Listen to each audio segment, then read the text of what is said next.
Bonjour, bonjour. Eh bien, on continue. On est quasiment sur la fin. On est au 20e jour. Donc là, on a presque bouclé notre challenge et nos 3 semaines de cheminement. Le temps est étrange. 3 semaines, c'est beaucoup. 21, c'est beaucoup.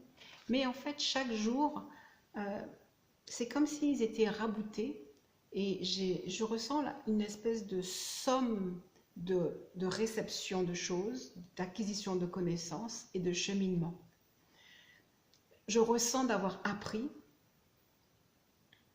d'avoir grandi, vraiment, d'avoir apprécié les partages et d'avoir un peu plus matérialisé justement la voix de notre moi supérieur. Je sais que pour beaucoup d'entre vous, ce n'est pas très simple. Vous avez l'impression que votre moi supérieur vous oublie ou ne vous entend pas. Votre moi supérieur, c'est tellement tout ce qui est autour de vous qu'en regardant autour de vous, vous devriez pouvoir le savoir, le sentir, le comprendre, le ressentir. Ce qui vous éloigne de votre moi supérieur, c'est la mentalisation. J'ai beaucoup aimé la méditation d'hier avec l'enfant sage et l'enfant qui tchatche tout le temps. Ce qui vous empêche d'entendre encore votre moi supérieur, c'est même simplement le fait de le dire. Soyez encore plus à l'écoute et n'obligez pas la vie quelque part à venir vous saisir et vous bousculer pour que subitement, comme on dit, que les cailles de vos yeux tombent ou que vos oreilles s'ouvrent. Mais c'est vrai que c'est souvent lors de situations très douloureuses que quelque chose en nous lâche et qu'on s'ouvre à entendre, à comprendre, à recevoir très différemment les choses de notre vie. Il y a deux choses qui nous amènent, enfin il y a au moins deux choses qui nous amènent à entendre notre moi supérieur. C'est le désir profond qui peut être naturel, simple, mais c'est effectivement aussi l'événement douloureux ou l'événement choquant. Personnellement, j'ai toujours eu le désir, donc je chemine, mais il y a eu dans ma vie un événement qui m'a fait faire ce qu'on appelle, ce que Deepak Chopra appelle un saut quantique. Cet événement s'est produit ici même au Canada il y a 7 ou 8 ans de cela. C'est ce que j'explique au début de mon livre. Quand en fait dans cette voiture, j'ai cru que j'étais morte. Voilà. Parce qu'en fait, voilà, je voyais ce camion qui ne pouvait que m'écraser. Sauf que quelque chose m'a sorti du fait que j'allais glisser vers le camion et a fait que le camion est passé juste devant moi. Mais tout mon corps a été saisi, stupéfait. Et cette impression de mort m'a rempli. Et sans aucun doute, quelque chose a changé en moi. Et à partir de cet instant-là, ben oui, j'ai commencé à voir différemment, à comprendre différemment. Et à comprendre que ma quête, par exemple, se trouvait au-delà de la structure religieuse dans laquelle j'étais. Je ne dis pas qu'une structure religieuse ne soit pas nécessaire, puisque moi, j'ai été dans une structure religieuse qui m'a appris énormément de choses, puisque on nous enseigne, même si ce n'est peut-être pas la bonne façon, ou c'est pas que ce soit pas la bonne façon, disons que c'est un enseignement de niveau qui ne va pas nous donner l'éclairage total de notre relation au divin. Mais c'est néanmoins une voie d'initiation. Je dis bien une voie parce qu'il y en a énormément d'autres.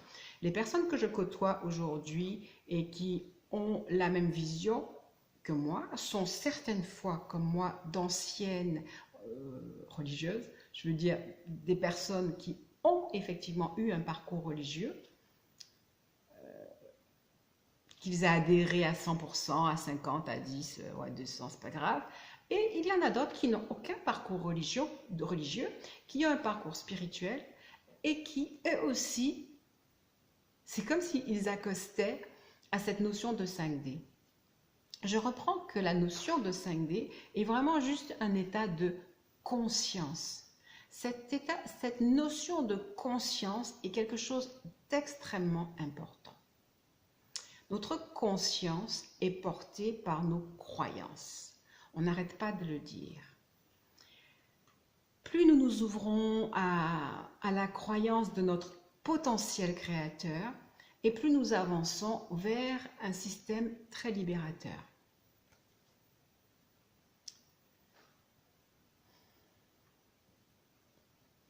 Est-ce une utopie de penser qu'effectivement, en continuant sur ce chemin, en nous ouvrant à des croyances de plus en plus larges et lumineuses, nous sommes en train de construire véritablement un monde différent. Je le vois autour de moi, dans ma propre vie. Je vois que les choses que je vis aujourd'hui n'ont rien à voir avec celles que j'expérimentais il y a 2 ou 3 ans. Je vois que sous la pulsion de cet esprit qui désirait sa liberté, qui désirait s'approcher de ce que j'appelais la 5D, sous la pulsion de ce désir, en acceptant les épreuves et les difficultés, je vois bien qu'aujourd'hui, je m'ouvre à un nouveau monde. Nouveau monde que je ressens de devoir partager, sinon je serais seule dans mon petit monde. Nouveau monde que je sais être partageable en fait, que je sais être répétitible, avec les mêmes pensées, les mêmes aspirations, et la même compréhension des choses.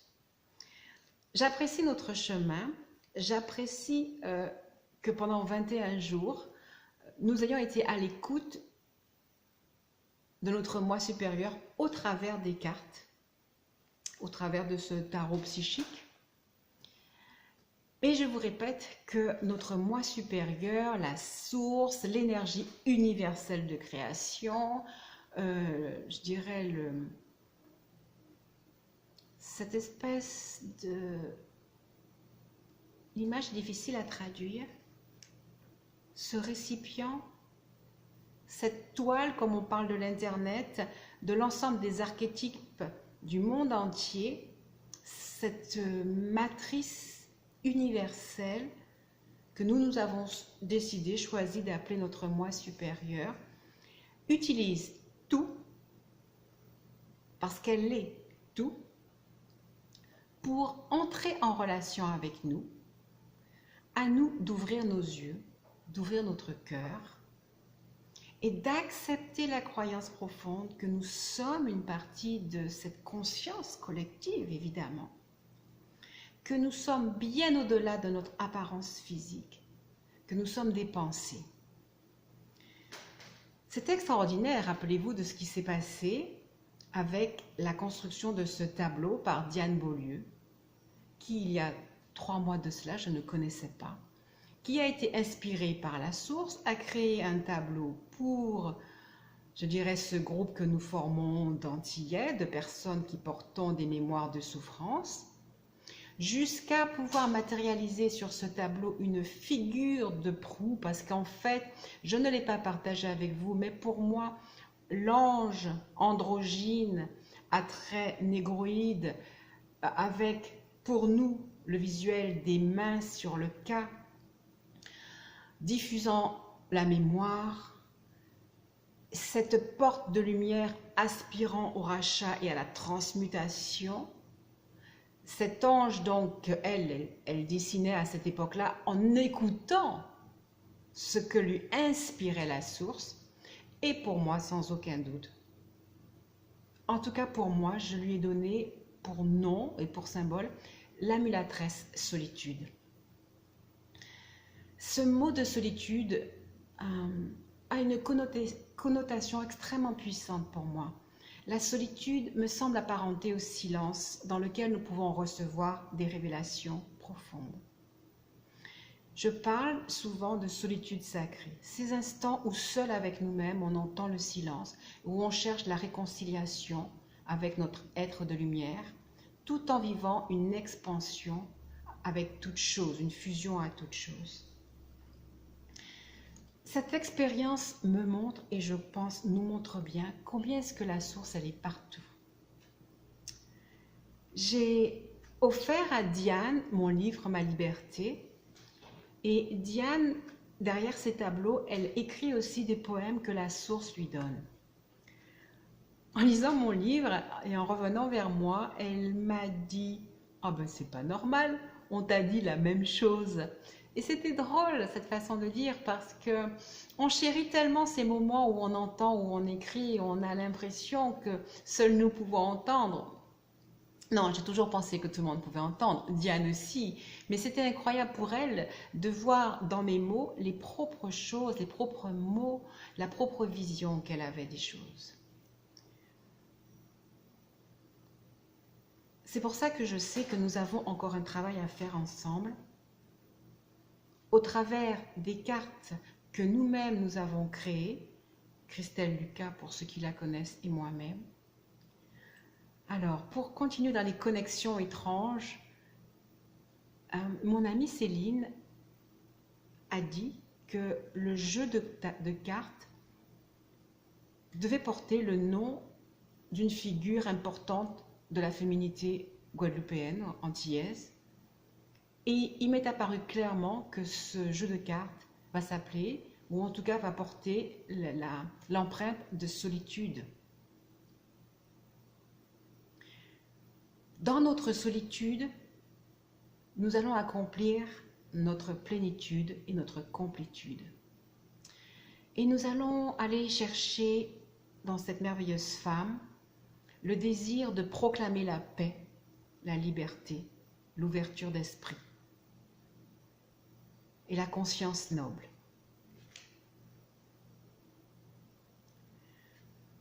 Je voudrais que vous voyiez les merveilleuses cartes que j'ai tirées aujourd'hui. 3 cartes,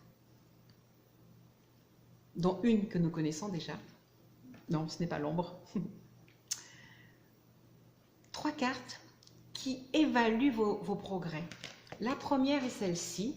En fait, elle pourrait être exactement comme celle d'hier qui était la construction ou la force.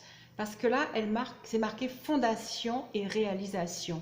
C'est une carte 4. Le 4, c'est le carré, c'est quelque chose de stable. Et voilà ce que vous avez semé et construit, c'est d'avoir maintenant des fondations. Je sais que la plupart d'entre vous, vous êtes bien ancrés dans la 3D, vous savez ce que c'est, et vous vous élevez à quelque chose. Mais il y a à être enraciné, c'est-à-dire à comprendre votre être terrestre pour avoir vécu les expériences, et simplement vouloir désirer faire grandir maintenant votre être spirituel. L'image que j'ai, c'est l'image d'un arbre avec un grand tronc, bien large, bien fort, bien construit, avec des racines complètement implantées.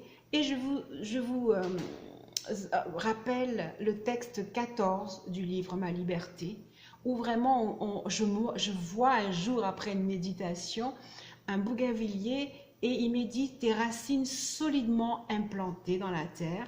Je vois le tronc et on me parle de nos activités banales de la 3D. Elles sont complètement indispensables. Nous n'allons pas être des yogis enfermés dans notre hutte, même si j'ai adoré être ici dans ma grande maison dans la forêt, pour recevoir le calme. Et c'est vrai que c'est complètement important de pouvoir se ressourcer.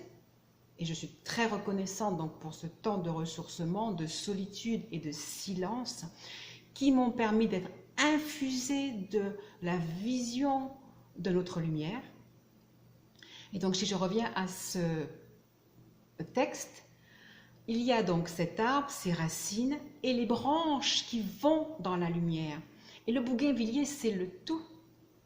Et c'est ce que vous êtes. Enraciné maintenant, vous connaissez la 3D, vous en connaissez l'ombre et les difficultés, mais vous en avez reçu aussi les clés pour vous ouvrir et vous épanouir maintenant dans la 5D avec le pouvoir de faire venir cette lumière sur Terre. C'est vraiment juste ça la vision, et donc de créer en tout temps, en tout lieu, en toute chose, l'harmonie du deux, c'est-à-dire du yin et du yang, du masculin et du féminin. Vraiment, vous en êtes à ce stade. Ceux et celles qui désirent aller chercher aussi dans la matière cette notion de couple sacré dont on parlera de plus en plus souvent. J'ai apprécié un documentaire ce matin où on nous disait combien est-ce qu'aujourd'hui les couples sacrés avaient de l'importance parce que c'était des êtres préparés à se rencontrer, préparés à produire en fait une énergie de lumière, que même si les travailleurs de lumière faisaient beaucoup de choses quand ils étaient seuls, mais une union en fait des deux principes en conscience amenait quelque chose de très important sur Terre. Voilà, ça fera peut-être écho, mais je sais très bien que c'est une longue préparation. Je l'en avais déjà parlé quand on a parlé de l'énergie des flammes jumelles et de la complétude. C'est un long chemin, mais c'est juste intéressant de savoir que nous ne sommes pas simplement des humains qui nous supportons, mais vraiment des humains qui nous portons et qui portons un flambeau de lumière. Pareil dans notre relationnel, dans notre travail, dans quoi que nous fassions, il y a un équilibre, une paix à trouver. Et donc, croyez-vous que notre moi supérieur va me désavouer? Non. Ils disent que cette carte, alors c'est la 19e et il y en a 21 plus le 0, donc 22 dans les arcanes majeurs. Et là, vous êtes dans cette lumière, vous êtes devenus des porteurs.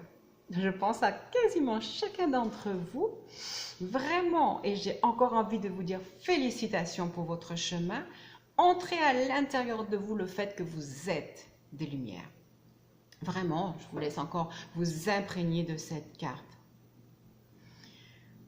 Voilà, vous allez écouter la méditation. Comme je vous dis, celle d'hier, je l'ai beaucoup appréciée. Celle que nous allons écouter tout à l'heure, Paramahansa, va nous amener des indications dans la lignée des choses que nous venons de partager. Juste pour reparler du fait que ceux et celles qui se sentent à grandir encore et encore dans ce chemin, à recevoir des soins de transmutation au travers du jeu de cartes qui est en création, non, qui est terminé. À ce moment-là, s'il vous plaît, dites-le moi. Quand nous aurons fini les 21 jours, on est mardi, mercredi, jeudi, on sera jeudi. Je vais vous laisser vendredi, samedi, dimanche à réfléchir. Je reviendrai vers vous lundi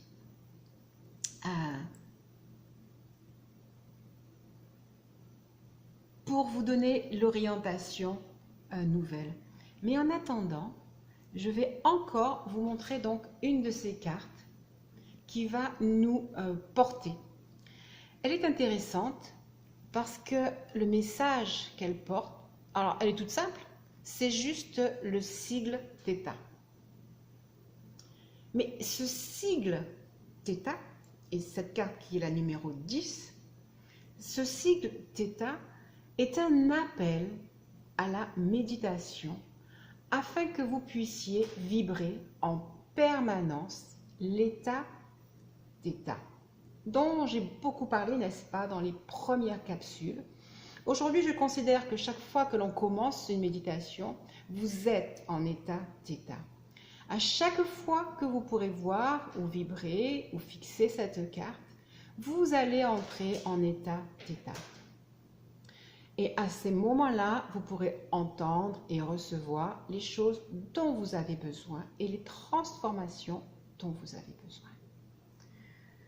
Cette carte évoque le sens de être. Je suis, je deviens. Je comprends qui je suis et je deviens qui je suis. En restant focalisé sur cette carte, vous pouvez vous détendre et répéter à l'intérieur de vous, calme, calme, calme. Je glisse dans l'état Theta, prêt à recevoir les directives de cette carte. Cette carte nous renvoie au texte 11, au texte 12 et au texte 13 que je vais vous laisser aller regarder après cette vidéo. Le texte 10 aussi, particulièrement, comme le numéro de la carte, est vraiment un appel à être. Au fur et à mesure, vous allez pouvoir recevoir à l'intérieur de vous la définition, la compréhension de ce que c'est qu'être. Et c'est votre moi supérieur qui vient à cet instant présent, insuffler dans toutes vos cellules, à tous vos niveaux de conscience, dans toutes vos mémoires, exactement la définition de être. Les textes qui viennent après sont un rappel de votre nature divine et de votre nature de lumière. Le texte 12 est un appel à servir, à partager, à donner. Et le texte 13 nous rappelle à cette carte, à savoir à la méditation, au silence. Que chaque instant de votre vie devienne une méditation, devienne un silence. Inspirez-vous et aspirez à vous cet état d'état. Comprenez ce que ça veut dire. Documentez-vous si vous voulez en savoir plus. Voilà. Jour après jour, nous allons entrer dans cette atmosphère différente, comme si on était aspiré vers l'état de conscience d'être et de vibrer la 5D, d'avoir des yeux qui voient, des oreilles qui entendent et un cœur qui émet la vibration de la paix partout sur la Terre. Voilà donc pour ce partage d'aujourd'hui. Encore merci d'être là. Encore merci de désirer être et de pouvoir recevoir en vous les changements nécessaires, adéquats, jusqu'à être 100% de lumière, ce que nous sommes. Et je vous dis donc à demain.